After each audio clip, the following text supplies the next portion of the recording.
Audience good evening. Principal नामा के आप हमारे प्यारे प्यारे जो ऑडियंस है, आप सबको फिर से हम लोग न्यू ईयर विश के बाद, और अब जो अभी मकर संक्रांति गई है परसों, उसकी भी हम आपको विश करते हैं। और शायद आप लोग इस सर्दी में, जो बहुत ही खूबसूरत सर्दी है और फॉग भी हो रहा है, अब तो सुबह मॉर्निंग में आप देखेंगे तो लेट नाइट भी हो जाता है, तो जाहिर सी बात है, अब तिल के लड्डू या गजक, जो कि हमारे जयपुर राजस्थान की बहुत ही एक तरीके से लोगों की फेवरेट डिश है।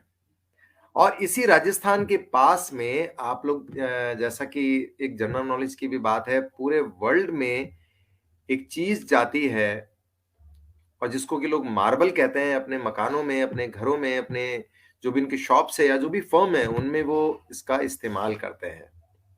जी, लोग इटालियन मार्बल यानी कि जो इटली से आता है, लेकिन ऐसे ही हमारे राजस्थान का जो मार्बल है, जो हमारे किशनगढ़ से निकलता है, और उस किशनगढ़ में ये जो हीरों की खान है या जो माइंस है, इन्हीं खानों में एक हम ऐसी पर्सनैलिटी, इस तरह के खान या इस तरह का हीरा लेके आए हैं आपके सामने, जिनसे आप बहुत लोग जो हैं वाकिफ होंगे, उनसे परिचित होंगे, उनको जानते होंगे, और मैक्सिमम लोग ऐसे भी होंगे जो शायद उनको नहीं जानते। लेकिन इसीलिए हम चाहते हैं कि आप उनको जाने, उनके थॉट्स को जाने, उनके विचारों को जाने। और आज हमारे बीच ऐसी हमारी पर्सनैलिटी जो कि प्रिंसिपल है माहेश्वरी इंटरनेशनल स्कूल किशनगढ़ के, हमारे राजस्थान के। तो आइए मिलते हैं मिस्टर रामेश्वर लाल चौधरी जी से। नमस्कार श्रीमान सर, आपका हमारे इस प्रिंसिपल नामा में बहुत बहुत हम वेलकम करते हैं, आपका तहे दिल से इस्तकबाल करते हैं।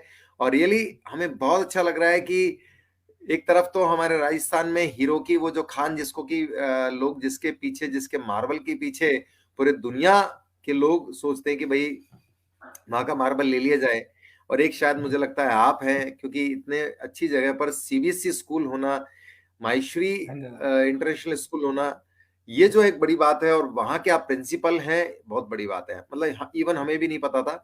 ऑडियंस में बताना चाहूंगा कि सर हमारे जो है रेगुलर ऑडियंस है, और इन्होंने काफी दिनों बाद बताया कि ये भी प्रिंसिपल नामा में जो है एक इनका अपना जुड़ाव समझते हैं।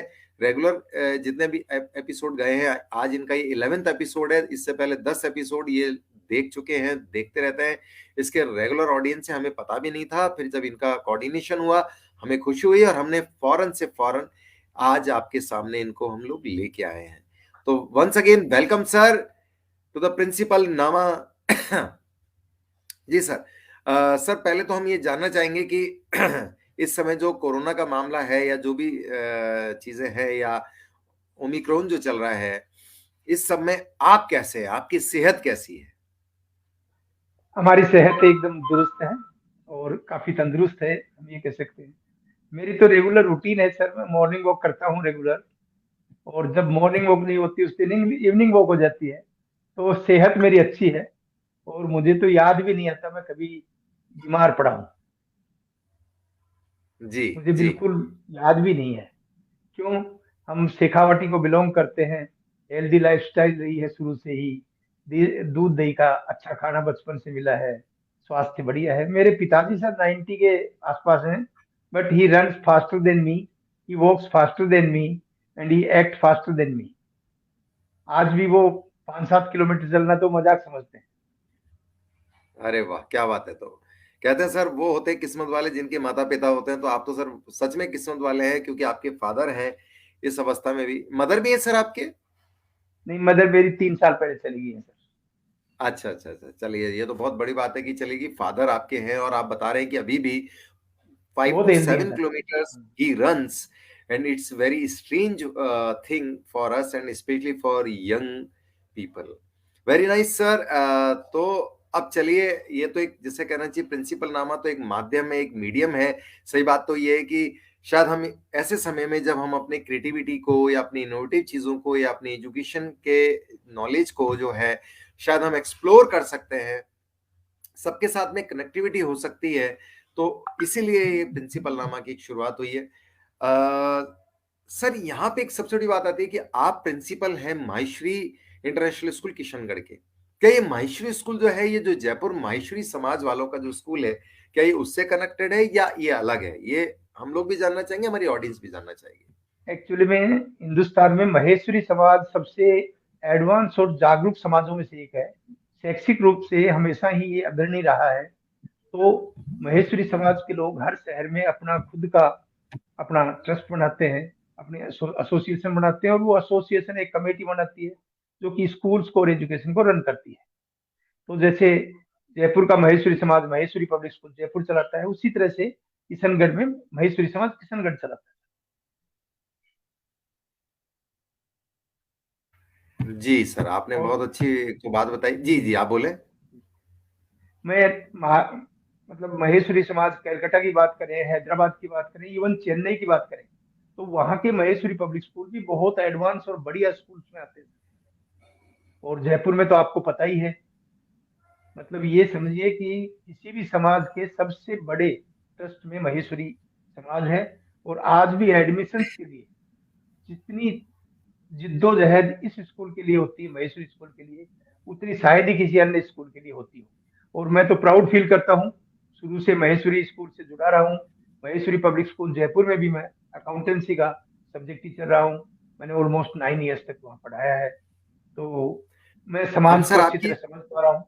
हम आपकी जर्नी को बिल्कुल इसको जरूर सुनना चाहेंगे, लेकिन उससे पहले आज तो हमें बड़ी खुशी हुई कि एक तो देव लुहाड़िया जी जो है वो इस प्रोग्राम के लिए सर शायद आपको विश कर रहे हैं। तो Dev Luhadia ji, thank you thank you. Lohadia और साहब। और एक सर खास हमारे बीच में और है मैडम रीना अग्रवाल जी। रीना मैडम गुड इवनिंग कह रहे हैं सर। ये Reena Reena ma'am ma'am good आपको भी evening. Good evening. Sir Reena ma'am के लिए मैं स्पेशली बोलना चाहूंगा, ऐसा नहीं है कि वो मुझसे या मैं उनसे जुड़ा हूं, लेकिन रीना मैम रियली हमारे रेगुलर ऑडियंस हैं। और रीना मैम इस समय वाइस प्रिंसिपल कपिल ज्ञानपीठ है, और इंग्लिश की आप एक लेक्चरर बोलूंगा मैं तो, इनको एक चलती फिरती यूनिवर्सिटी बोलूंगा इंग्लिश की। Really she is an very intelligent lady sir also, and specially she is command over English. तो और वैसे भी सर काफी हंसमुख हैं ये, और काफी ही बड़ी इनोवेटिव भी है काफी। और सबसे बड़ी बात है कि जैसे मैंने कहा कि मिलनसार भी है। तो सर कपिल इतने सारे ज्ञानपीठ से जब मेरा अच्छा अच्छा संपर्क है सर। हमारे अशोक वैद साहब थे वहाँ, तब मेरा खूब आना जाना जी था। जी हाँ, बिल्कुल रोज सर। जाते थे इनके। रीना मैम रेगुलर हमारी ऑडियंस है यहीं पे। जो है कमल सिंह राठौड़ जी भी good good morning. Sir good morning कह रहे हैं, चलिए अच्छा है। कहते हैं गुड जब मॉर्निंग जागिए है, तभी गुड सवेरा। आफ्टरनून। और हाँ, रीना कभी मैम कभी शायद कुछ 4 बजे भी कहना। गुड मॉर्निंग होती है सर। जी जी हाँ, 4 बजे भी गुड मॉर्निंग होती है। रीना अग्रवाल जी कह रही है, thank you so much Gagan sir for your kind words of appreciation. Thank you Reena ma'am, really. और ये सर लोहाड़िया जी कह रहे हैं हेलो सर, शायद आपको कह रहे हैं सर। तो हेलो बड़ी अच्छी बात है। लोहाड़िया जी ना। और कमल जी गुड इवनिंग भी कह रहे हैं सर, साथ में गुड मॉर्निंग के साथ में गुड इवनिंग भी कह रहे हैं।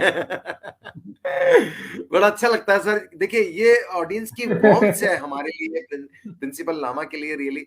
और सर रियली मुझे लग रहा है आपको देखकर बहुत लोग बड़े खुश हो रहे हैं, क्योंकि एक तो किशनगढ़ का मामला है, और दूसरा रियली शायद आपको सुनने के लिए भी बहुत सारे यहाँ पे ऑडियंस हमारा, जैसे कहना चाहिए ना कि वो काफी यानी कि शायद पहले से जुड़ी हुई है। हम थोड़े से 2-3 मिनट लेट हो गए थे प्रोग्राम में ड्यू टू इंटरनेट। तो रियली ऑडियंस हमें अच्छा लगा, आप प्लीज रहिए। और अब हम सर के साथ जो हमारी जर्नी है प्रिंसिपल नामा की वो करते हैं। सर मेरा यह क्वेश्चन बनता है कि आप सबसे पहले तो अपनी जर्नी के बारे में खुद ही बताएं। उसमें से तो फिर जो मैं पूछूंगा या हमारी ऑडियंस, हाँ ऑडियंस आपके लिए कि आप कोई भी क्वेश्चन रेज करना चाहें प्लीज आप कर सकते हैं।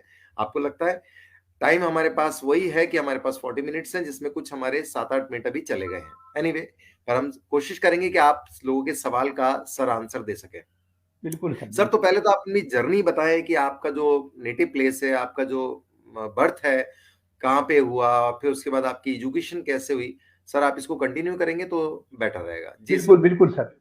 मैं राजस्थान के हरियाणा बॉर्डर के बिल्कुल नजदीक के गांव में से बिलोंग करता हूँ, ओनली 4 किलोमीटर फ्रॉम हरियाणा। और महपालवा मेरे गांव का नाम है। और उस गांव ने बहुत बड़े एजुकेशनिस्ट दिए हैं। हमारे शिव प्रसाद आर्य थे प्रोफेसर साहब, वो यहाँ अग्रवाल कॉलेज में प्रोफेसर थे, उनकी बुक्स चलती थी केमिस्ट्री की। उसके बाद अमेरिका वो शायद 30 ईयर्स या 35 ईयर्स यूनिवर्सिटी में पढ़ा के आए हैं। और वहाँ भी डीन की पोस्ट पे रहे, वो वहाँ से रिटायर हुए। तो और मेरे से पहले भी काफी लोग हैं जो वहाँ प्रिंसिपल रहे हैं। मेरे खुद के परिवार में 3 लोग गवर्नमेंट स्कूल प्रिंसिपल रह चुके हैं। तो मेरे को तो गांव में ऐसा माहौल मिला अपने बड़ों को देख करके, आगे बढ़ने का, पढ़ाई का। और वो पढ़ाई फिर अनवरत जारी रही। गांव में चूंकि सरकारी विद्यालय था, वहां से हमने प्राइमरी पढ़ाई करी। फिर प्राइमरी के बाद गांव में ही दूसरा मिडिल स्कूल था, वहां चले गए। उस वक्त हम 13 बहन भाई एक स्कूल में जाते थे। और मेरी बहन मेरे से बड़ी थी, और उन 13 में दूसरे नंबर पे मैं था। और उन 13 में से 7 बहन भाई हम अपनी अपनी क्लास के टॉपर थे। आप सोचिए उस परिवार में कैसा माहौल रहा होगा। हम शाम को लालटेन की लाइट में जब पढ़ने बैठते थे, तो परिवार के ऑलमोस्ट 13 बच्चे एक साथ पढ़ते थे, बिना किसी आवाज के, बिना कोई शोर किए हुए। हमारे दादाजी दूर बैठे देखते रहते थे भाई बच्चे पढ़ रहे हैं क्या। तो सोने का टाइम होता तो झपकी आने लग जाती, तो दादाजी आगे बढ़ के खुद ही कहते भैया अब सो जाओ। तब हम सोते थे। बहुत आज्ञाकारी परिवार था हमारा। और वहां से हम 8th के बाद बिरला स्कूल पिलानी चले गए। और वहां मैंने एडमिशन लिया BHS पिलानी में।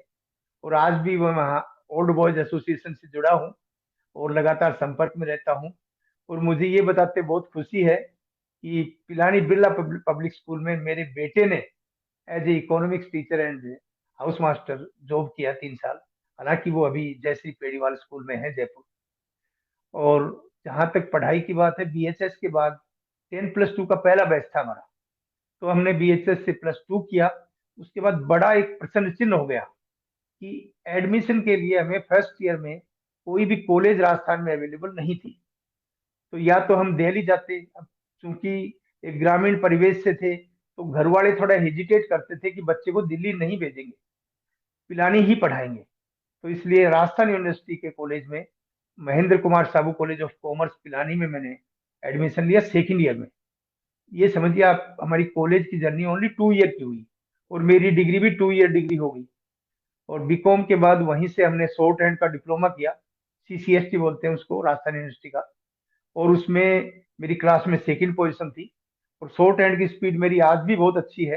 हालांकि प्रैक्टिस नहीं है, लेकिन फिर भी मेरा पहला जॉब भी शॉर्ट हैंड के बेसिस पे PA2 principal Shri school Pilani में हुआ, जो कि 8.5 साल मैंने काम किया। और उस दौरान मैंने अपनी एजुकेशनल क्वालिफिकेशंस को थोड़ा अपग्रेड किया, अपने आप को तैयार किया टीचिंग लाइन के लिए। और फिर मैं बहुत किस्मत वाला रहा कि DAV जैसे एक बड़ी संस्थान से मैंने शुरुआत की। DAV Saint Henry public school, Vaishali Nagar, Jaipur का मैं पहला PGT था। और ऑलमोस्ट उस वक्त मैं इंग्लिश को छोड़ के बाकी चारों कॉमर्स के सब्जेक्ट अकेला लेता था। और उन बच्चों से आज भी मैं जुड़ा हूँ। हमारा एक व्हाट्सएप ग्रुप है DAV के पास आउट बच्चों का, कंबाइंड ग्रुप है। और उस ग्रुप से आज भी मेरे बर्थडे पर विश करते हैं, बाहर त्योहार विश करते हैं, कई बार हम मिलते भी हैं सारे बच्चे। लेकिन ज्यादातर चूंकि बाहर पोस्टेड है, अपने बिजनेस में है, इसलिए मुलाकात हो नहीं पाती। तो मैंने पिलानी से पढ़ाई करते करते MA इंग्लिश किया, देन MA इकोनॉमिक्स किया, M.Com बिजनेस एडमिनिस्ट्रेशन किया, M.Com ABST किया, फिर B.Ed किया, देन M.Ed किया। CCST तो मेरा पहले ही हो चुका था। फिर DIM, MIFC, CFC, CBA। इस तरह से एक क्वालिफिकेशंस की अनवरत प्रक्रिया चलती रही। क्योंकि अध्यापक एक स्टूडेंट ही होता है लाइफ लॉन्ग के लिए। और मैं इसी बात को मानता था, इसलिए मैंने भी अपनी पढ़ाई से कभी दूरी नहीं बढ़ाई। मैं कंटिन्यू पढ़ाई से टच में रहा, अनवरत लगा रहा। कई बार तो ये होता था कि स्कूल में मैं पढ़ा के आता घर, खाना भी नहीं खा पाता, उससे पहले ट्यूशन के बच्चे आ जाते, उनको पढ़ाता। फिर उनको भी ये कहता भाई आज मेरा एग्जाम है, इसलिए आज अपने 2 बैच सस्पेंड रहेंगे। आप सोचिए ऐसी सिचुएशन में मैं पढ़ाई करी। लेकिन मैंने कभी भी अपने आप को इसमें निराश नहीं पाया। बच्चों के लिए हमेशा एक मोटिवेशन भी रहा कि हमारे सर पढ़ रहे हैं तो हमें भी पढ़ना चाहिए। और मतलब DAV में मुझे ध्यान है कि ऑलमोस्ट 80% बच्चों ने CA फाउंडेशन का फॉर्म भरा। अब अनलकीली मुझे उस वक्त DAV छोड़ना पड़ा। एक बोर्डिंग स्कूल थी BRCM पब्लिक स्कूल बहल, वहां जाना था मुझे। और काफी दबाव भी था वहाँ। जो डायरेक्टर साहब थे वो नॉन थे, तो उन्होंने बहुत दबाव दिया, तो मुझे वहां जाना पड़ा। और इसलिए उन बच्चों को मैं बीच मझधार में छोड़ गया। मिड सेशन में मैं गया वहां से। तो बाद में पता चला कि उनमें से आधे बच्चों ने भी सीए फाउंडेशन का एग्जाम नहीं दिया। क्यों? जो मोटिवेशन टीचर देता है, वो मोटिवेशन ही बच्चे को आगे बढ़ने में मदद करती है। अब जब मोटिवेटर नहीं रहेगा तो नया टीचर आया, उससे बच्चों की बॉन्डिंग होती है, रिलेशन बनते हैं, it takes time. In the mean time हम लोग आगे बढ़ गए। हालांकि मैं ज्यादा देर तक बीआरसी में नहीं टिका, वापिस में रिटर्न बैक हुआ। I join Maheshwari public school. हालांकि तीन मेरे पास ऑप्शन थे। विद्याश्रम में मेरा अपॉइंटमेंट हुआ, आईआईएस में मेरा अपॉइंटमेंट हुआ, और एमपीएस में मेरा हुआ। तो तीनों में डिस्कस करके परिवार से हमने डिसाइड किया कि महेश्वरी पब्लिक स्कूल में ही हम ज्वाइन करेंगे। कर्नल अग्निहोत्री जी प्रिंसिपल थे। उनका सानिध्य बहुत अच्छा रहा, उन्होंने मुझे बहुत कुछ सिखाया। जो विनम्रता और जो सादगी और जो बड़प्पन उनके पास था, वैसा शायद ही किसी प्राचार्य के पास होता होगा। बहुत विनम्र स्वभाव के थे। कोई बच्चा लीव एप्लीकेशन दे के जाता तो नो नहीं बोलते थे सर। और फिर भी 5,500 बच्चों के स्कूल को जयपुर के नहीं, राजस्थान के बेस्ट स्कूल के तौर पे एस्टेब्लिश करने में उनका बहुत बड़ा योगदान है। आज भी कानपुर में है कर्नल साहब, एक दो बार बात भी मेरी हुई है इन दिनों में भी। तो मैं दिल से ऐसे लोगों की बहुत रिस्पेक्ट करता हूँ। क्यों? मैं भी चाहता हूँ कि मैं भी वैसा ही प्रिंसिपल बनूं जैसे कर्नल साहब थे। हालांकि उसके बाद डॉक्टर ए के पांडे हमारे प्रिंसिपल रहे, और उनसे भी बहुत कुछ सीखने को मिला। खास करके डिसिप्लिन और पंक्चुअलिटी, दो चीजें उन्होंने मुझे सिखाई। तीसरी चीज, वो पर्सनल रिलेशंस को कभी भी प्रोफेशनल रिलेशन के बीच में नहीं आने देते थे। कितने ही रिलेशन उनसे बढ़िया हो, लेकिन जब स्कूल की बात आती थी तो हमेशा टास्क पे रखते थे। और हमारे तो बच्चे की ट्रेनिंग भी उनके अंडर में ही हुई, तो उनका भी बहुत योगदान मेरे को प्रिंसिपल बनाने में रहा। क्यों? मुझे याद है एक मीटिंग में उन्होंने कहा कि भैया डांट नहीं सुननी है तो बन जाओ प्रिंसिपल। और उसी दिन मैंने तय कर लिया कि प्रिंसिपल ही बनना है। नहीं तो महेश्वरी पब्लिक स्कूल एक ऐसी जगह है जहाँ एक बार आने के बाद कोई टीचर छोड़ता नहीं। लेकिन मैंने रिजाइन दिया। रेजिग्नेशन के बाद मेरे पास मैनेजमेंट से स्पेशल रिक्वेस्ट आई कि आप विड्रॉ कर लो रेजिग्नेशन, लेकिन मैंने फिर भी नहीं किया। कारण उसका यही है, क्योंकि जो मैंने डिसीजन लिया वो सोच समझ के लिया हुआ डिसीजन था। और इसी तरह से चलती रही। फिर महावीर पब्लिक स्कूल में मैं रहा ऑलमोस्ट 2 इयर्स। वहां से मैं as a principal Chomu Vidyagram international school में ज्वाइन किया। मुझे याद है चोमू विद्याग्राम में उस वक्त 450 के पास पास बच्चे थे। 2 साल बाद या 2.5 साल बाद मैंने छोड़ा तो 850 बच्चे थे उस स्कूल में। और पूरा क्रेडिट मैं अपने आप को पर्सनली देता हूँ। क्यों? मैंने टीचर्स को मोटिवेट किया, अपनी टीम को इंस्पायर किया, तैयार किया, प्रोग्राम्स बनाए, स्पेशली स्पोकन इंग्लिश के बारे में। और पेरेंट्स का दिल जीता हमने। और उसी का परिणाम हुआ कि चोमू के उस वक्त बेस्ट स्कूल्स में आता था विद्याग्राम। विद्याग्राम के बाद कई ट्रांसपोर्ट की प्रॉब्लम और कोई छोटी मोटी प्रॉब्लम्स थी। तो घर वालों ने कहा कि आप आने जाने में पूरा दिन वेस्ट कर देते हो, आप क्यों नहीं जयपुर में रहते। तो बख्शी साहब से मेरी अच्छी जान पहचान थी, तो मैंने बख्शी साहब के साथ जयपुर नेशनल यूनिवर्सिटी में ज्वाइन किया एज असिस्टेंट प्रोफेसर। और वहां भी बहुत अच्छा काम रहा हमारा। जेएनयू में मतलब मैनेजमेंट में अगर एकेडमिक्स पे कोई टीचर ध्यान देता था तो मैं उनमें से अपने आप को एक मानता हूँ। वहाँ अकाउंटेंसी हो, मैनेजमेंट हो, या कोई भी दूसरा कॉमर्स का सब्जेक्ट हो, पोस्टिंग हो, ऑडिटिंग हो, इनकम टैक्स हो, उन सब में अगर पढ़ाई का माहौल था तो मैं था। मुझे तो याद है कि हमारे डायरेक्टर साहब कभी कहीं जाते भी थे ना, तो मेरे को बोल के जाते थे कि चौधरी जी ध्यान रखना, आप सीनियर आदमी हो, आप ही को देखना है सब। वहाँ एक बार तो हमने स्पोर्ट्स इवेंट कराए तो उसका भी मैं इंचार्ज था। तो बख्शी साहब ने भी बहुत रेस्पेक्ट मुझे दिया और बहुत मेरा ध्यान भी रखा।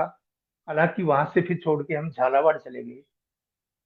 अच्छा इंस्टीट्यूट था, और वहाँ लगभग 2 साल में रहा हूँगा। उसी दौरान हमारी बिटिया का एक्सीडेंटल डेथ हो गई। She was a chartered accountant इन हैदराबाद। और फिर हमें हैदराबाद जाना पड़ा। हैदराबाद के पास ही नांदेड़ में मेरी पोस्टिंग हुई पोद्दार स्कूल में। और पोद्दार स्कूल भी वहाँ 92 स्कूल्स थे टोटल पोद्दार ग्रुप के। और उन 92 स्कूल्स में मतलब हमारा आपस में इंटरेक्शन और मीटिंग चलती रहती थी। तो पोदार में भी मैंने एक सीखा कि प्रिंसिपल होने के बाद भी आप लर्न करते हो। और वहां तो पूरा कुछ ऑटोनोमस प्रिंसिपल के पास ही पावर होती थी, वही सब कुछ डिसीजन लेते थे, क्योंकि मैनेजमेंट तो बॉम्बे बैठता था। मैनेजमेंट से वीकली हमारी टेलीफोनिक बात होती थी, बाकी मंथली हम मीटिंग करने जाते थे और पूरी रिपोर्ट हम देते थे, क्या हो रहा है, कैसे हो रहा है। और साल में एक बार हमारा कनक्लेव भी होता था, गोवा में हुआ एक बार, एक बॉम्बे हुआ। और उस कॉन्क्लेव में सारे प्रिंसिपल्स 5 दिन तक अपना अपना प्रेजेंटेशन देते थे कि एकेडमिक्स को कैसे इंप्रूव किया जाए। तो आप सोचिए, 92 प्रिंसिपल्स एक ही प्लेटफॉर्म पे एक जगह मिल करके जब रिसर्च करते हैं, कुछ क्रिएटिव काम करते हैं और एक दूसरे से को अप्राइज करते हैं अपने रिसर्च के बारे में, अपनी आइडियोलॉजी के बारे में, तो कितना कुछ सीखने को मिलता है। लेकिन मदर की तबीयत थोड़ी ठीक नहीं रहती थी, तो हम लोग फिर राजस्थान आ गए। उसके बाद राजस्थान के एक बहुत ही अच्छे स्कूल में भी मैं रहा। हालांकि वो मेरा एक गलत डिसीजन था, क्योंकि मैनेजमेंट का ओपिनियन था स्कूल को बंद करने का। मुझे उस वक्त ये पता नहीं था, तो मैंने ज्वाइन कर लिया स्कूल। ज्वाइन करने के बाद मुझे एहसास हुआ कि मैनेजमेंट चाहता ही नहीं स्कूल को अच्छा रन करना। अदरवाइज वहाँ का स्टाफ भी बहुत बढ़िया था और हमने एज ए टीम बहुत अच्छा काम किया, एडमिशन्स बढ़े हमारे। लेकिन मैनेजमेंट चाहता नहीं था कि मैनेजमेंट की स्कूल आगे चलाएं हम। क्यों? नेक्स्ट जनरेशन के बच्चे आ गए थे, उनको लगता था कि बिजनेस में ज्यादा फायदा है, स्कूल्स में कोई फायदा नहीं है। तो they were planning to close it down. और इसीलिए उन्होंने, जब गवर्नमेंट में फाइनेंशियल एड बंद कर दी गई थी प्राइवेट स्कूलों की, तो उस वक्त उन लोगों ने लिख के दे दिया था कि हमें एड चाहिए ही नहीं, हमें एड नहीं चाहिए, हम तो खुद ही रन करेंगे, फाइनेंशियली बहुत साउंड है। और वो बिरला जी के दामाद थे, घनश्याम दास जी बिरला के, और बहुत ही रिच पर्सन थे। मतलब मुझे याद है उन्होंने अपना घर बेचा था 480 करोड़ का, तो बॉम्बे में। तो जो आदमी 480 करोड़ की घर में रहता हो, तो नेचुरली छोटी चीज नहीं यार, स्कूल चलाना उनके लिए कोई बड़ी बात नहीं। लेकिन नई जनरेशन की आइडियोलॉजी थोड़ी अलग थी। तो इस तरह से मतलब राजस्थान के सब अच्छे अच्छे स्कूल्स में हम रहे। और बगड़िया जिसको 100 ईयर्स होने वाले थे, 98 ईयर्स हो गए थे लक्ष्मणगढ़ में, वहां भी मैंने काम करने का मौका मिला। और मैंने अपनी तरफ से सीबीएसई एफिलिएशन कराया 4 स्कूलों का। और टोटल 10 या 11 11 स्कूलों में मैं इंस्पेक्शन कर चुका हूँ सीबीएसई की तरफ से। तो मेरे ऊपर मैनेजमेंट ने हमेशा ही फेथ रखा। और लास्ट 5 ईयर से मैं महेश्वरी इंटरनेशनल स्कूल में किशनगढ़ पोस्टेड हूँ। हमारे चेयरमैन साहब जो हैं वो फाउंडर प्रिंसिपल रहे हैं महेश्वरी पब्लिक स्कूल अजमेर के। और उन्होंने भी अपनी जर्नी बिल्कुल मेरे लेवल से, मेरी तरह से स्टार्ट की। लेब असिस्टेंट से लेकर के क्लेरिकल कार्डर होते हुए, टीचिंग लाइन से होते हुए, फिर सेक्रेटरी बने, प्रिंसिपल बने, और अब प्रेजेंटली चेयरमैन है। तो अच्छी संस्थाएं हमने बहुत देखी। और मैं तो किस्मत वाला हूँ कि मैंने हरियाणा में, महाराष्ट्र में, गुजरात में, राजस्थान में 4 स्टेट्स में काम किया। और वहाँ के सोशल सिस्टम को मैंने समझा और वहाँ के लोगों के साथ काम किया। अगर कल्चर के हिसाब से देखें तो मुझे गुजरात सबसे अच्छा लगा। मैं भावनगर में एक स्कूल में रहा, ज्ञान मंजरी विद्यापीठ के नाम से। और वो स्कूल आज भी एक, मतलब ये समझिए भावनगर का ही नहीं पूरे गुजरात का बेस्ट स्कूल है। जेई नीट के लिए तो वो रिजल्ट के हिसाब से पेरेंट्स नॉर्थ इंडिया के, इवन वेस्ट बंगाल तक के पेरेंट्स अपने बच्चों को वहाँ डालते हैं, क्योंकि बहुत मेहनत करते हैं। अविनाश पटेल साहब हैं वहाँ, और नाथरानी जी हैं। और ये करियर पॉइंट की अच्छी एकेडमी रही है कोटा में। और उन्होंने बाद में अपना खुद का स्कूल डाला, and they are doing it well. और उनका स्कूल बहुत अच्छा चल रहा है। तो वहां भी मैं रहा, लेकिन बस उस वक्त तो मदर की थोड़ी तबीयत ठीक नहीं रहती थी, इसलिए हम राजस्थान आ गए। बाकी ऑलमोस्ट 60 होने वाला हूँ सर मैं। 60 में कुछ महीने ही कम है, तो may be near future retirement हो जाए। लेकिन मैं अपने आप को हमेशा शिक्षा से जोड़े रखूंगा। मैं कभी रिटायर नहीं होऊंगा। मुझे अब्दुल कलाम जैसा बनना है। अब्दुल कलाम जब गए थे तो उस वक्त भी स्टेज के ऊपर स्पीच दे रहे थे मोटिवेशनल। और सोचिए, काम करते करते जो आदमी जाता है वो कितना भाग्यशाली और किस्मत वाला होता है। बिस्तर में पढ़ के तो बहुत लोग जाते हैं, लेकिन काम करते करते जाए, वो शान ही अलग होती है सर। तो सही हम कहा, तो सही कहा सर एजुकेशन, आपने। हाँ, बिल्कुल एजुकेशन से जुड़े रहें और इसी बीच एजुकेशन में, में ही जुड़े रहेंगे। बिल्कुल सर, इसी बीच में काफी अच्छे कुछ क्वेश्चंस भी रेज हुए हैं। और ये जी जी। रीना अग्रवाल जी देखिए ये जानना चाह रही हैं, you told us about your childhood where 13 children studied together, but nowadays children don't study even if they have all the facilities. What would you like to suggest to the parents to motivate the children to focus and study seriously? Ma'am ने बहुत अच्छी बात कही। Reena ma'am देखो, सबसे बड़ी चीज क्या है, सुविधाओं से पढ़ाई नहीं होती। हमने लाल बहादुर शास्त्री का एग्जाम्पल देखा है। मैं तो शास्त्री जी के घर गया हूँ 9th क्लास में, जब हम स्टूडेंट थे तो हमको स्कूल की तरफ से, बिरला स्कूल की तरफ से लेके गए थे दिल्ली। और शास्त्री जी के घर हम गए हैं, ललिता जी से मुलाकात की हमने, दलिया खाया उनके घर में। आप सोचिए, हिंदुस्तान से कितने लोग जाते होंगे, सबको दलिया खिलाना आसान है क्या? लेकिन उन्होंने बिल्कुल घर जैसे हमसे बात की, अपने बच्चों जैसा प्यार दिया। तो मैं सोचता हूँ, जितने भी बड़े लोग हुए हैं, सुविधा संपन्न होने के कारण पढ़ाई नहीं करी, उनके मन में पढ़ाई के प्रति लगाव था, इसलिए कर पढ़ाई की। अच्छा, पढ़ाई से और चाहे कुछ हो या नहीं हो, लेकिन आदमी की समझ जरूर विकसित होती है।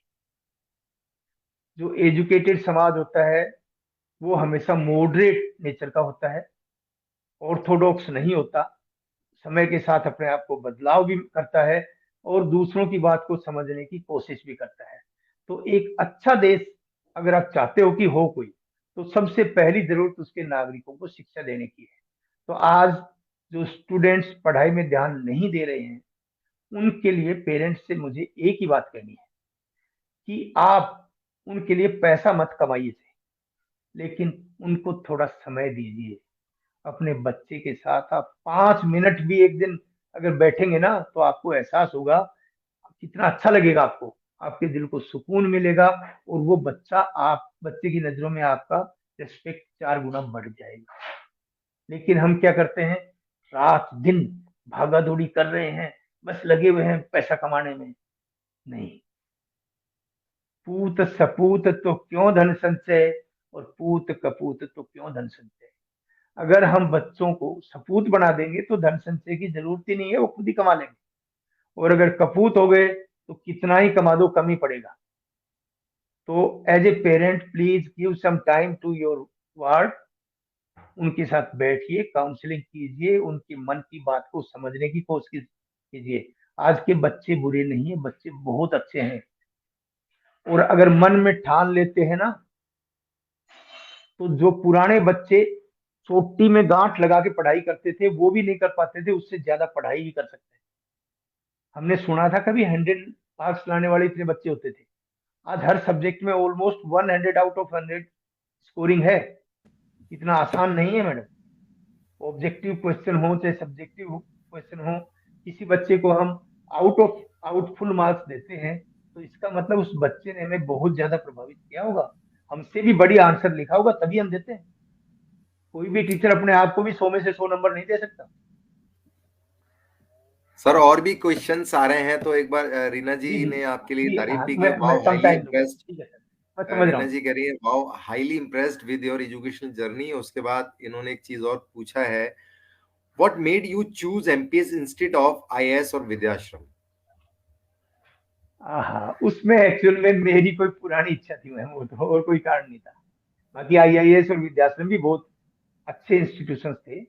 विद्याश्रम में उस वक्त प्रिंसिपल थे अपने तमिलनाडु से, क्या नाम था उनका, नाम ध्यान नहीं आ रहा, बहुत अच्छे प्रिंसिपल थे वो। उनसे मैं उनके घर पे जाके मिला 2 बार उसी सिलसिले में, क्योंकि वो जोर दे रहे थे कि आप यहाँ ज्वाइन करें। तो क्या हुआ था मैम, मैं डीएवी में जॉब करते करते एक बार मैंने इंटरव्यू दिया था एनटीएस में, मेरा सिलेक्शन भी हो गया। लेकिन हम वैशाली नगर रहते थे डीएवी के पास, वहां पर भैंस थी पड़ोस में ही, और उसका दूध आगे निकलवा के लाते थे। और मतलब बढ़िया काम था।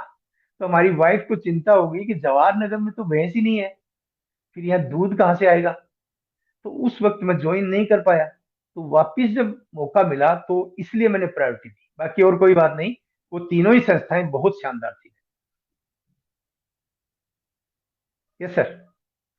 जी जी बिल्कुल सर। और यहाँ पे हम जे आर अग्रवाल जी जो हैं, सॉरी जे के अग्रवाल सर, जो कि ओहो, हमारे पुराने दोस्त हैं, बहुत बहुत पुराने दोस्त हाँ, हैं सर।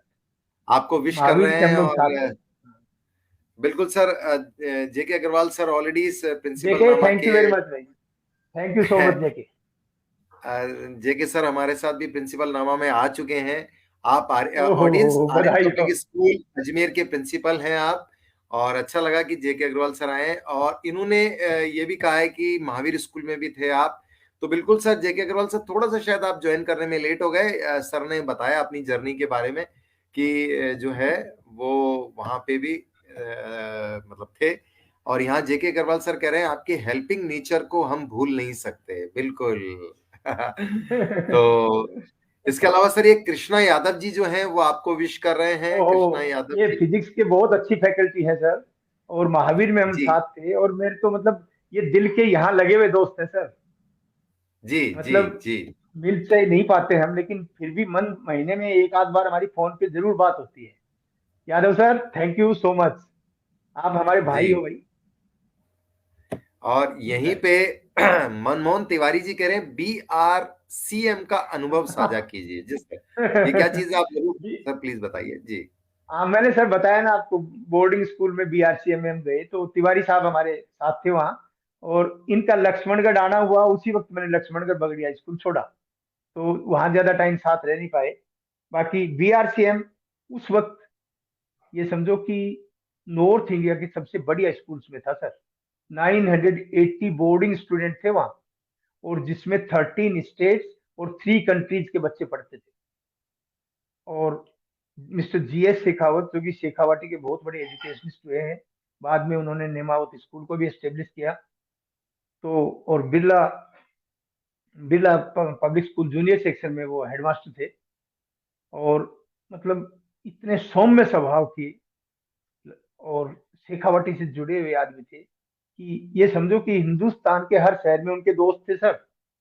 उनके स्टूडेंट्स के बच्चे उनके पास पढ़ने आते थे, ऐसे बहुत से एग्जाम्पल थे। तो उनके सानिध्य में रहे, और वो बहुत बढ़िया स्कूल था सर, और बहुत ही अच्छा लगा। हालांकि एक सरप्राइजिंग बात मैं बताना चाहूँ आपको, वहां मेरे पास एक ही स्टूडेंट था सर, रजत जायसवाल। हमारे एसपी जायसवाल कोऑर्डिनेटर थे, उनका बच्चा था। और उसी साल 11th स्टार्ट किया ही था उस बच्चे के लिए ही। तो कॉमर्स में वो एक ही बच्चा था, और मैं उसके लिए टीचर था सर, एक सब्जेक्ट पढ़ाता था मैं। आप सोचिए, पूरे दिन में एक ही सब्जेक्ट पढ़ाना पड़े, बाकी टाइम में हम लाइब्रेरी बैठते थे, ज्ञानवर्धन करते थे। तिवारी जी के साथ भी हमारा संपर्क बहुत बढ़िया रहा सर। जी सर, एक बहुत अच्छी बात है कि आप चूंकि शेखावटी से आप बिलोंग करते हैं, और जिस तरीके से परिवार से आप निकले उस एरिया में, क्योंकि आज भी शेखावटी एरिया, खासतौर पे झुंझुनू वाला एरिया, और ये चूंकि बड़ा ही एक तरीके से अपनी हार्ड कोर लैंग्वेज के लिए, या एक कहते हैं ना कि एक ऊंची भाषा के लिए, मतलब होता है "ए!" तो कई सर। एक उस तरह का, और उस परिवेश से आप निकल के, और आज आप एक काफी बड़े सीबीएसई स्कूल के एक प्रिंसिपल हैं। ये सब कैसे हुआ? क्योंकि ये बहुत बड़ा एक तरीके से कॉन्फ्लिक्ट कहेंगे इसको, और ऐसे में आपने अपनी एक जगह बनाई। इसके बारे में सर जरूर आप अपना हम चाहेंगे बताएं, क्योंकि हालांकि लोग सवाल पूछ रहे हैं आगे, तो मैं चाहूंगा सर शॉर्ट में जैसा भी आप बताएं नहीं वैसा रहेगा। सर, उसमें देखो, मैं तो एक ही बात कहना चाहूंगा कि डीएवी स्कूल में जब मैंने ज्वाइन किया, तो सतीश जैन यहाँ प्रिंसिपल थी। और मेरे ज्वाइन करने के थोड़े दिन बाद मैडम चली गई, और फिर सर आए।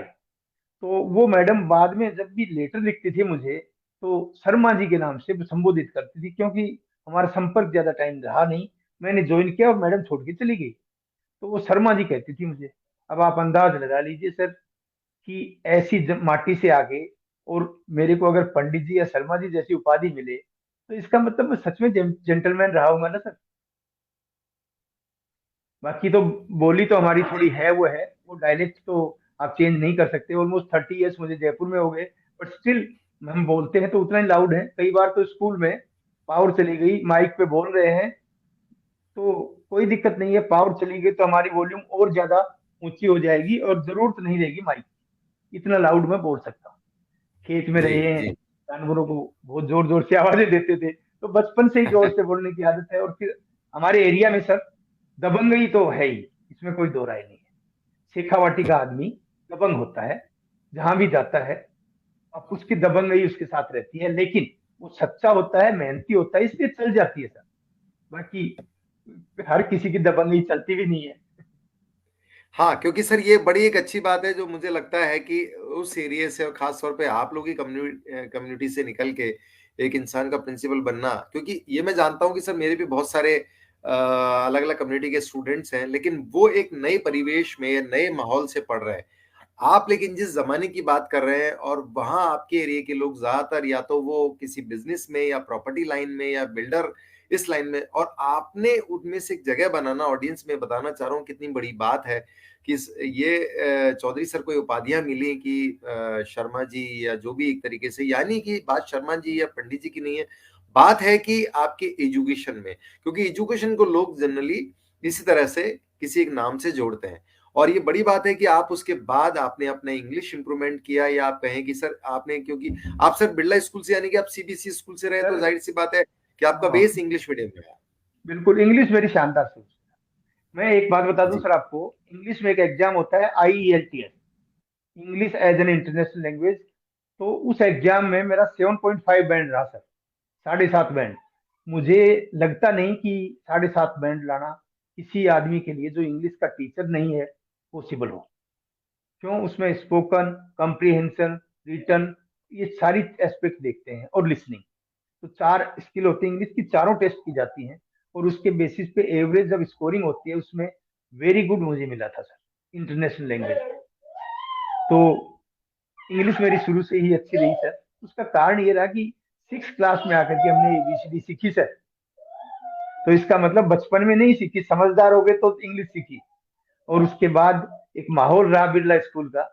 और बिरला स्कूल में BK निर्मल हमारे प्रिंसिपल होते थे।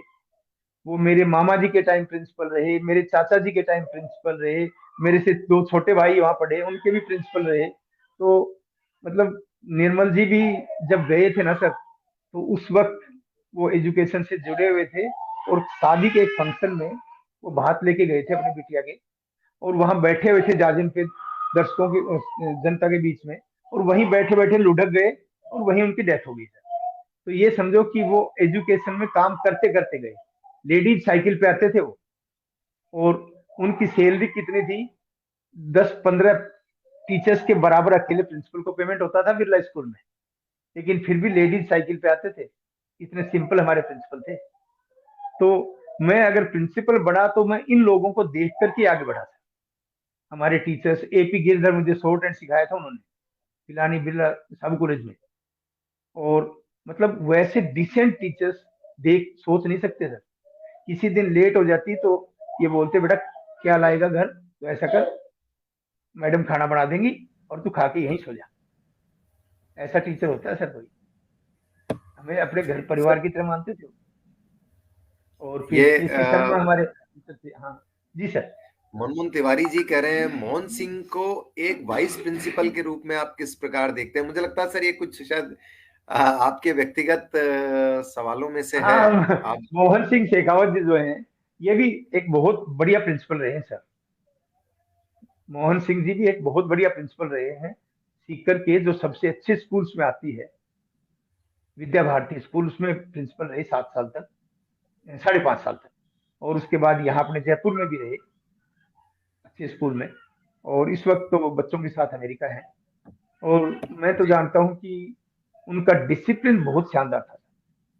जी हालांकि जी हमारे जी। तो पड़ोसी भी थे वो मकान में भी, और भाई भी थे। और उनके साथ तो हमारा मतलब दिल का रिश्ता था सर। सर हम जेके हालांकि मिल नहीं जेके पाते हैं। हाँ, जी जी जी। जी सर। जेके अग्रवाल सर कह रहे हैं कि sir kindly share your views on the future of commerce students. मुझे याद है जब हम कॉमर्स के टीचर बने थे, तब भी ऐसी ही बातें थी, ऐसा ही माहौल था। उस वक्त B.Ed में कॉमर्स वाले बच्चों को एडमिशन नहीं दिया जाता था। मतलब TGT कॉमर्स का नहीं हो सकता था, ओनली PGT हो सकता था। बाद में हालांकि वो ऑर्डर दोबारा पास हुए, और TGT में कॉमर्स को कंसिडर किया जाने लगा। तो ऐसे माहौल में हमने स्टार्ट किया। और मैं अपने स्कूल की बता देता हूँ सर, एक सेक्शन में 40 बच्चे होते हैं, और हमारे हाथ जोड़ते जोड़ते हम कहते हैं सेक्शन नहीं बढ़ा सकते, 78 बच्चे हो जाते हैं सर, 2 सेक्शन बनाने पड़ते हैं मजबूरी में। तो डिमांड तो कॉमर्स की आज भी बहुत है। क्यों? ये एम्प्लॉयमेंट और रोजगार से जुड़ा हुआ सब्जेक्ट है। लेकिन आज साइंस का जमाना थोड़ा ज्यादा है, कॉमर्स का थोड़ा कम है। लेकिन अगर पोटेंशियल है बच्चे में, कोई आईआईटी क्रैक कर सकता है, जेई क्रैक कर सकता है, नीट क्रैक कर सकता है, तो सीए क्रैक करना भी उतना आसान नहीं है, से उतना ही मुश्किल है। तो अगर आप मेहनत करो तो कॉमर्स में भी बहुत स्कोप है, और फ्यूचर बहुत ब्राइट है सर। जब तक कॉमर्शियल एक्टिविटीज रहेंगी, जब तक बिजनेस रहेगा रहेगा, जब तक प्रोडक्शन रहेगा, जब तक एक्सचेंज रहेगा, ट्रेड रहेगा, ऑक्सिलरीज टू ट्रेड रहेगा, बैंकिंग रहेगा, फाइनेंस रहेगा, इंश्योरेंस रहेगा, तब तक जॉब्स रहेंगे कॉमर्स में। तो commerce is going to survive for ever and for a long time. और मैंने तो एज ए चॉइस ये सब्जेक्ट लिया है। मैंने सबसे पहले एमए इंग्लिश किया, एम कॉम मैंने उसके बाद किया सर। तो कॉमर्स का बहुत स्कोप है सर। हाँ जी, क्या सर? बिल्कुल बिल्कुल सर, बिल्कुल बिल्कुल। और यहाँ पे सर अब एक बात बड़ी महत्वपूर्ण और निकलती है, आपने इतना सारा कुछ बताया है। आप चूंकि काफी अनुभवी प्रिंसिपल हैं, और रियली ये हाँ, ऐसा 14 ईयर्स कहना हो गए चाहिए सर। कि हाँ वही। और आप कह रहे हैं कुछ ही समय है रिटायरमेंट में भी, तो आपने बहुत सारे फेज देखे एजुकेशन में, इनोवेटिव के चीजों के। यहीं पे सर चूंकि एक बात बड़ी महत्वपूर्ण निकलती है, क्योंकि पिछले करीब 20 सालों से हम भी ड्रामा को लेके, एजुकेशन के लिए काफी समय से काम कर रहे हैं। आपके पॉइंट ऑफ व्यू से क्या लगता है सर कि जैसे ये जो परफॉर्मिंग आर्ट और फाइन आर्ट्स है, ये कितना रोल प्ले या कितना इन चीजों का इनकी वैल्यू हो सकती है एजुकेशन के सेक्टर में या स्टूडेंट के डेवलपमेंट को लेके? या ये जरूरी है या नहीं है? जरूरी है तो कैसे है, नहीं है तो कैसे है सर? इसके बारे में हम जरूर आपसे, क्योंकि आप एक काफी बड़े स्कूल के प्रिंसिपल हैं और काफी एक एक्सपीरियंस प्रिंसिपल हैं सर, उसके बारे में आपकी ओपिनियन हम जरूर जानना चाहेंगे। मैं तो ये जानता हूँ सर कि आर्ट, ड्राइंग, ये जो चीजें हैं, ये अपनी ओवरऑल पर्सनैलिटी का इंटीग्रल पार्ट है। इसके बिना प्रॉपर डेवलपमेंट हो ही नहीं सकता। हमारे यहाँ एक पर्टिकुलर टाइम पीरियड में आर्ट के अच्छे टीचर थे, वो मिड सेशन में चले गए छोड़ के। तो ऑलमोस्ट 6 महीने के आसपास हम बिना टीचर के रहे। आर्ट का टीचर नहीं था हमारे पास। तो ये महाराष्ट्र की बात है सर। तो वहाँ पेरेंट्स की स्पेशल कमेटी बनाई गई, जो कि मेरे पास रिकमेंडेशन लेके आई कि आप आर्ट का टीचर अपॉइंट कीजिए, इसी सेशन में कीजिए, क्योंकि बिना आर्ट के बच्चों का परफॉर्मेंस डाउन हो रहा है। हालांकि लॉजिक तो मुझे कुछ समझ में नहीं आया, लेकिन वास्तव में ऐसा था सर। और दूसरी चीज है, एक संदीप सेठी जी हमारे बहुत अच्छे दोस्त थे, उन्होंने तो आर्ट को यूज किया सर इसमें, टीचिंग में। तो और आजकल तो सीबीएसई भी कर रही है। ड्रामेटिक्स और आर्ट तो इंटीग्रल पार्ट ऑफ एकेडमिक्स है। मैं तो खुद सोशल साइंस की जब अपनी क्लास लेता था, मुझे याद है, तो मैं क्लास में रोल प्ले का तरीका अपनाता था सर। एक औरंगजेब बन जाता, कोई और दूसरा, और दूसरे रोल में आ जाता, और वो क्लास में डायलॉग्स पढ़ते अपने, और उसी हिसाब से पूरी क्लास को पढ़ाते थे। तो आर्ट से क्या होता है, चीजों को समझने का तरीका entertaining as well as enjoyable और क्रिएटिव हो जाता है। उसमें कितनी भी क्रिएटिविटी आप कर सकते हो। अब नॉर्मल टीचिंग में क्या है, आपने स्पीच मेथड दिया, चाहे इंटरेक्शन मेथड रहा, तो कहीं न कहीं एकेडमिक्स बोरिंग होता है सर। मुझे याद है अकाउंट्स में पार्टनरशिप में हम क्वेश्चन देते हैं, तो हम एग्जांपल देते हैं, rasgulla and jalebi were two partners, and in the mean time gulab jamun was admitted as a new partner. तो ये जो नाम आते हैं ना, वो नाम सुन के बच्चों के मुंह में पानी आ जाता है। वो बोलते हैं सर बड़े इंटरेस्टिंग एग्जाम्पल आप देते हो। तो कहने का मतलब क्या है कि कोई भी सब्जेक्ट है, उसमें रस जब तक नहीं होगा, बच्चों को मजा नहीं आएगा। और बच्चा जब पढ़ाई को एंजॉय नहीं करेगा ना, तो सर दिल से नहीं पढ़ेगा। और दिल से नहीं पढ़ेगा तो आप जबरदस्ती घोड़े को तालाब तक ले जा सकते हो, जबरदस्ती पानी नहीं पिला सकते आप। पानी तो घोड़ा प्यास होगा तो ही पिएगा, तो वो प्यास कैसे जागृत होगी? उसमें रस पैदा करके। तो आप इंटरेस्ट क्रिएट कीजिए, और वो इंटरेस्ट क्रिएट करने में ड्रामा आर्ट बहुत यूजफुल है सर। मैं तो कह रहा हूँ सीबीएसई को इसके लिए स्पेशल प्रयास करना चाहिए कि किस तरह से इसको यूज किया जा सकता है एकेडमिक एनहांसमेंट में। और यूरोप में तो चलता है सर, यूरोप में तो बिल्कुल ये चीज पहले से लागू है। हम लोग थोड़ा सा इस मामले में पीछे हैं कि हम आर्ट और कल्चर को, आर्ट और ड्रामा को और दूसरे आर्ट की फॉर्म्स को यूज नहीं करते एकेडमिक्स में, जो कि गलत बात है। एकेडमिक्स में इनको यूज करना चाहिए। सर आपकी बात सारी सही है, उसके बावजूद भी लेकिन मैक्सिमम, मैं तो, क्योंकि लगभग 20 से 21 साल की जर्नी मेरी भी हो गई है हिंदुस्तान की मैं खाली काफी अच्छी कहने के लिए स्कूल। नहीं कह रहा सर, मैं तो दिल से कह रहा हूँ। और मैंने तो अपने क्लासेज में इसको प्रयोग भी किया है, हालांकि वो हाँ लिमिटेड दायरे में था। हाँ, लिमिटेड दायरे में था। और मुझे ऐसा मौका मिला नहीं कि एज ए प्रिंसिपल मैं कुछ इसमें बड़ा कर पाता, क्योंकि लास्ट दो दो साल से तो कोरोना ने डिस्टर्ब कर दिया सारा। कुछ प्लानिंग थी हमारी भी हम कुछ करने की, लेकिन कुछ इम्प्लीमेंट हो नहीं पाया प्रॉपरली। लेकिन अभी भी टाइम है, I will try my best, क्योंकि मैं इसके फेवर में हूँ सर, 100%। फेवर में सर, देखिए रीना जी भी फेवर में ही है। Theatre deals with human ma'am ने काफी इमोशंस बढ़ा एंड इफ लिखा है। Children are taught how to handle their emotions and feelings from an early age, they will uh, they will sure be successful. Gagan sir, all your students are blessed and feel grateful for your guidance. Sir ये तो Reena ma'am का चलिए personal, मेरे एक तरीके से उनका एक अच्छा वो है मेरे नहीं, लिए सही है एक सर। ओपिनियन। नहीं, आप भी लेकिन बहुत वैसे कंट्रीब्यूट चूंकि कर रहे हो सर। हाँ, भाई जी जी इतने जी। बड़े बड़े लोगों को आप मतलब उनके आइडियाज को एक्सप्लोर कर रहे हो। जयश्री जी पेड़ीवाल जी मैम जी जब आई, अपने अशोक वैद सर आए, इवन अशोक गुप्ता सर आए, जो कि हमारे बहुत बड़े मेंटर हैं सर। जी जी जी। ये तो है।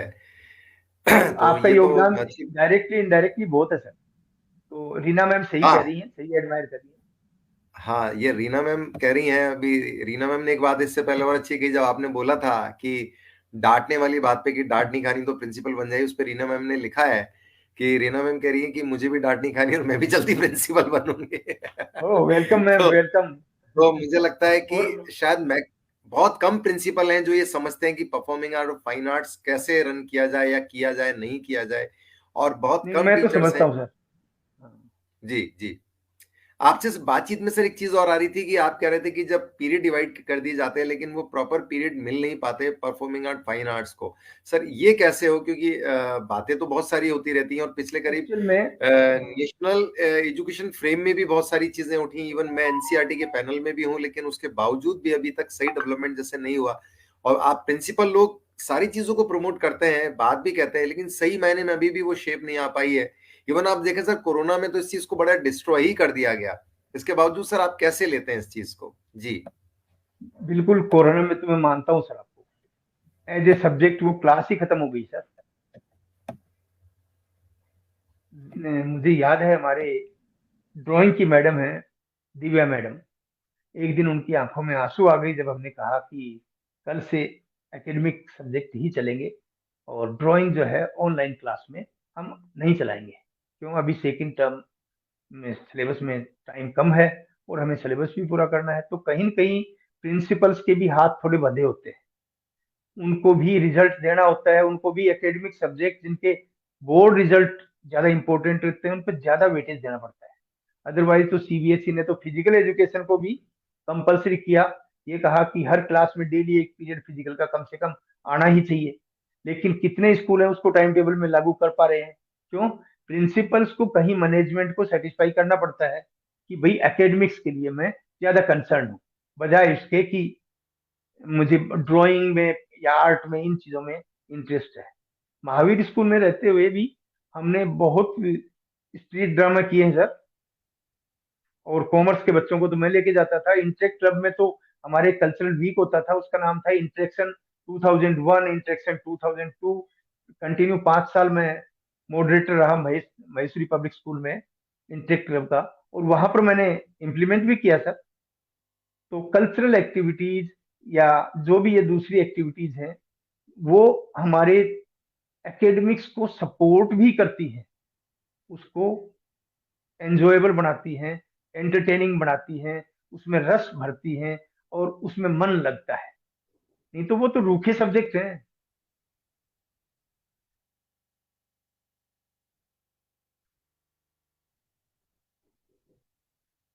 जी सर, जी।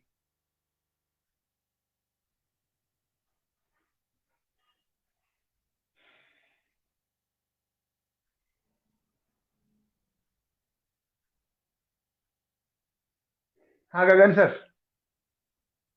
नीता मैम, नमस्कार।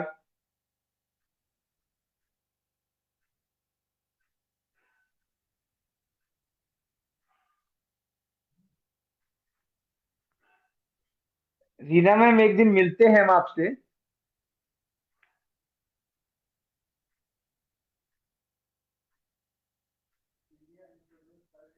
Thank you Reena ma'am, glad to meet you. I am also very happy to meet you. And you actively participated throughout the entire program, ma'am. And even I was also inspired by the ideas given by you. So nice of you, ma'am. Thank you. Thank you so much. Neeta ma'am तो हमारे English की बहुत अच्छी madam है। हाँ, sure sure ma'am, sure आएंगे। बिल्कुल मिलेंगे।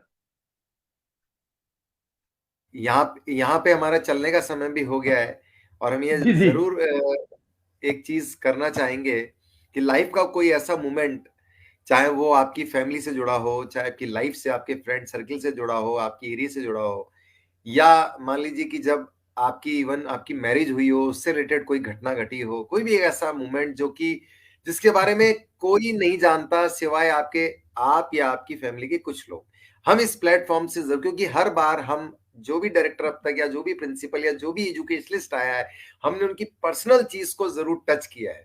इवन जय श्री हाँ, पेड़ीवाल जी ने तो चलो बिल्कुल बिल्कुल उन्होंने भी सर, एक बिल्कुल। में वो चीज टच की, अशोक गुप्ता जी ने भी किया, अशोक वैद्य जी ने कि जितने भी प्रिंसिपल्स आए हैं, आज हम वो भी आपसे भी वो राज जानना चलो चाहेंगे। बिल्कुल, वो राज मैं भी क्या है शेयर जो करता जरूर हूँ से सर आप आपसे। सबको बताइए। जी जी।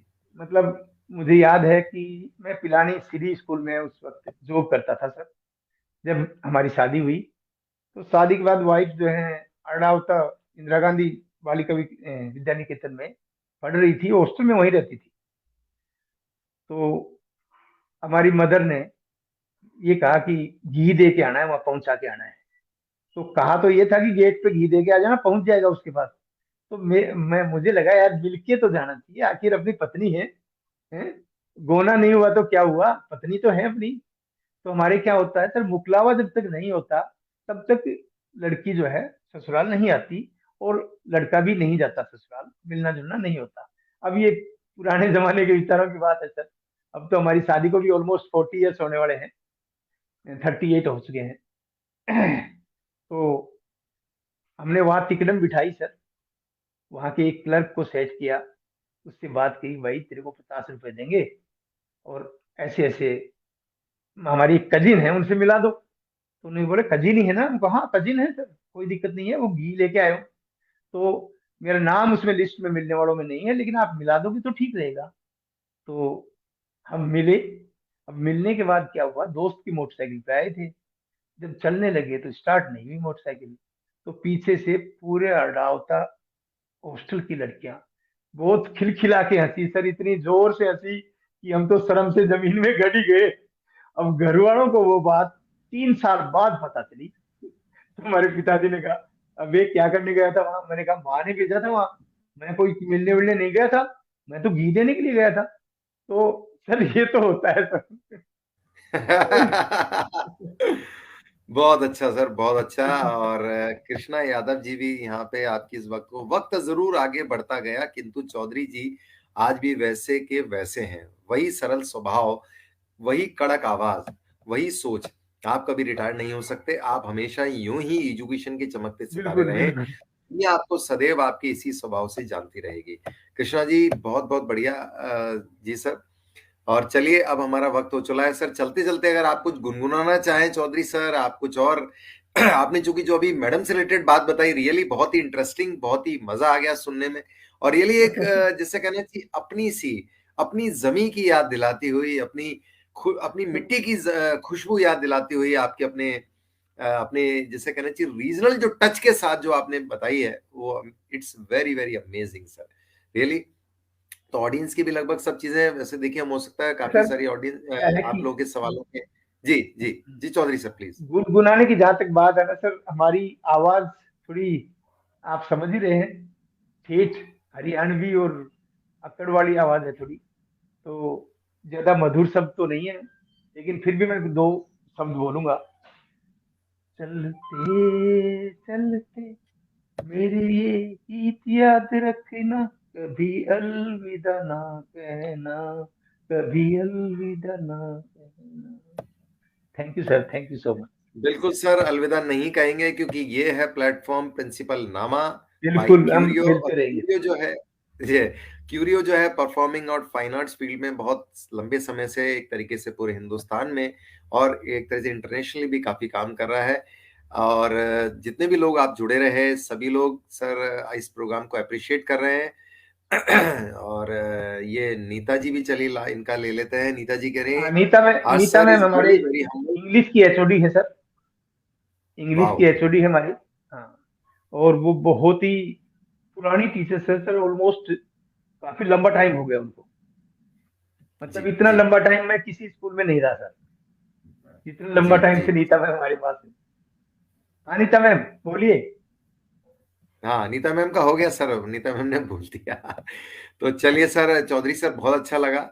और यूं तो चूंकि कहते हैं ये सफर कभी ना थमने वाला है, और आपने चूंकि भी गुनगुना भी दिया कि कभी अलविदा ना कहना, तो सर रियली कोई अलविदा ना भी कहेगा।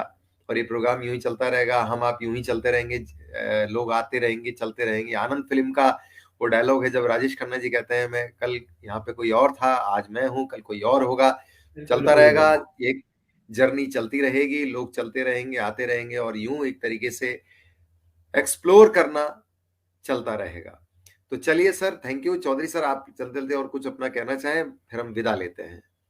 बस मैं एक लास्ट संदेश बच्चों को देना चाहूंगा सर, जी कि पढ़ाई किसी स्वार्थ के लिए ना करें, कि मुझे अच्छा जॉब चाहिए, मेरा अच्छा कैरियर बनना है इसलिए पढ़ना है, ये सोच के पढ़ाई ना करें। बल्कि पढ़ाई से मेरी ग्रोथ होगी, मेरी समझ बढ़ेगी, और मेरे अंदर कुछ नई क्वालिटीज पैदा होंगी, ये सोच के पढ़ाई करो। अपने आप के बेटरमेंट के लिए पढ़ाई करो, जॉब के, कैरियर के लिए, या मम्मी के लिए, पापा के लिए, गर्लफ्रेंड के लिए पढ़ाई मत करो। अपने लिए पढ़ो। और जिस दिन अपने लिए पढ़ोगे, उस दिन पढ़ाई में आप एक्सेल करोगे। कोई आपको ये रोक नहीं पाएगा, कोई रोक नहीं पाएगा। और पेरेंट्स से भी एक सलाह है मेरी, कि अपने बच्चों को पैसे देने के बजाय थोड़ा समय दें। और अगर आपने समय दिया, तो ये मेरा वादा है कि वो बच्चे वो मुकाम भी हासिल करेंगे जो आप नहीं कर पाए। ठीक है सर। नीता मैम, ये thank you so much. Neeta ma'am ने कहा है, आप कभी अलविदा, अलविदा शायद ये बी का जाके इन्होंने ना, आप कभी अलविदा ना कहना हमारे स्कूल को। सर इनकी फरमाइश पूरी कर दीजिएगा।